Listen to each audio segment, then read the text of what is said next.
Uangnya ayahnya si B. Kemudian ayahnya karena merasa kesal, diadukannya, bukan dilaporkannya, diadukannya kepada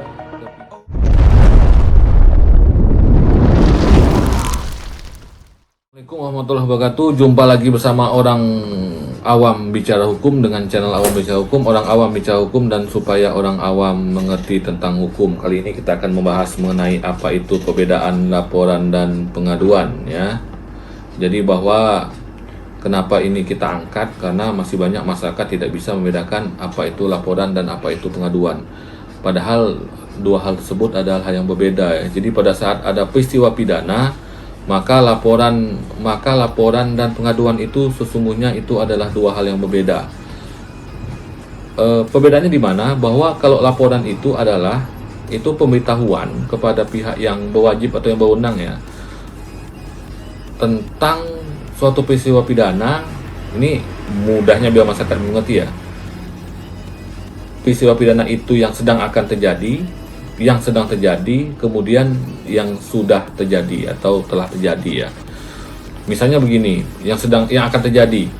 Si A melihat si B mau menghisap sabu-sabu narkotika, ya. Dia lapor ke polisi, itu adalah laporan. Kemudian yang sedang terjadi ini si A melihat si B dan si C berkelahi, ya. Nah, itu juga lapor polisi, maka itu adalah laporan.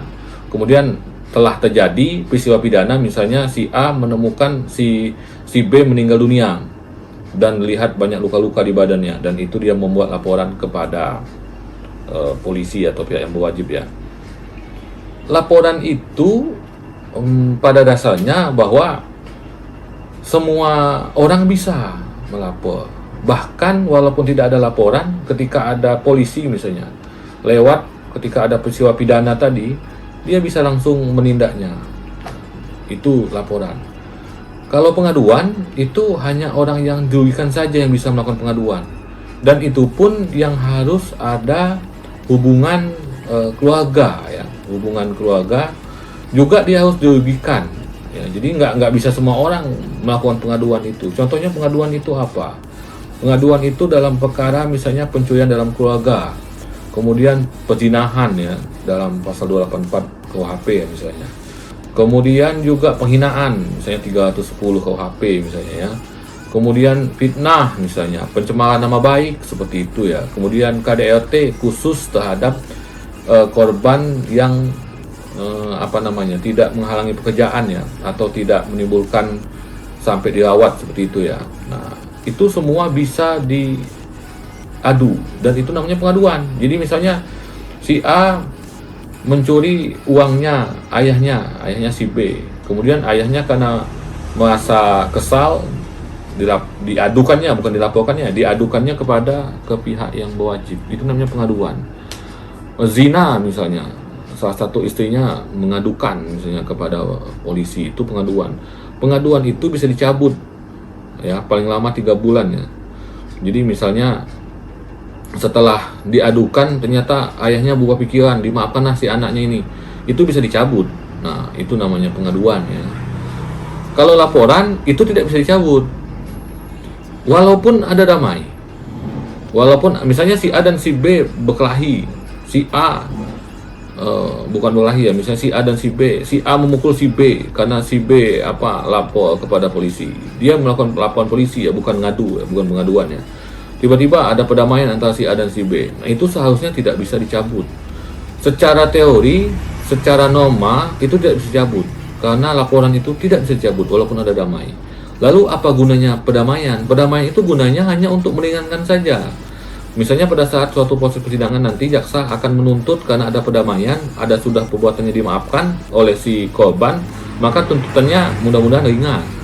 Begitu juga dengan hakimnya nanti, itu akan jadi bahan pertimbangan supaya terdakwa itu dihukum ringan kalau terbukti bersalah. Begitu.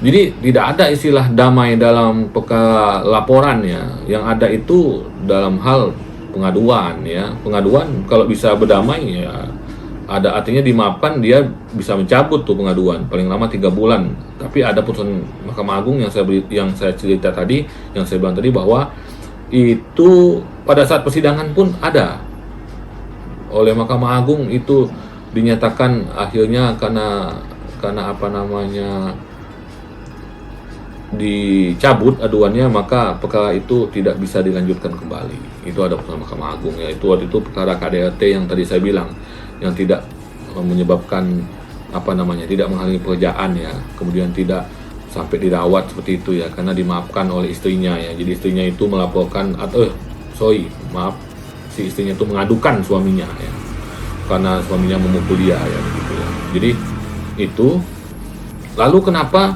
misalnya pihak yang berwenang atau polisi dalam hal ini misalnya mengatakan bahwa itu bisa dicabut laporan? Nah, itu saya kurang paham atau kurang mengerti ya, kenapa bisa, tapi pada dasarnya itu tidak bisa dicabut. Bisa saja mungkin itu dicabut karena itu diskresi ya, mungkin karena polisi punya diskresi, mungkin itu yang menyebabkan kenapa bisa dicabut ya. Cuman pada dasarnya itu tidak bisa dicabut. Mungkin polisi melihat lebih banyak manfaatnya daripada mudaratnya.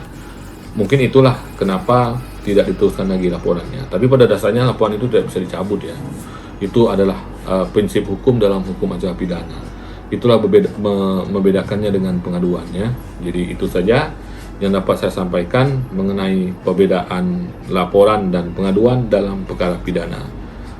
Nanti kita jumpa lagi di episode berikutnya. Salam awam bicara hukum.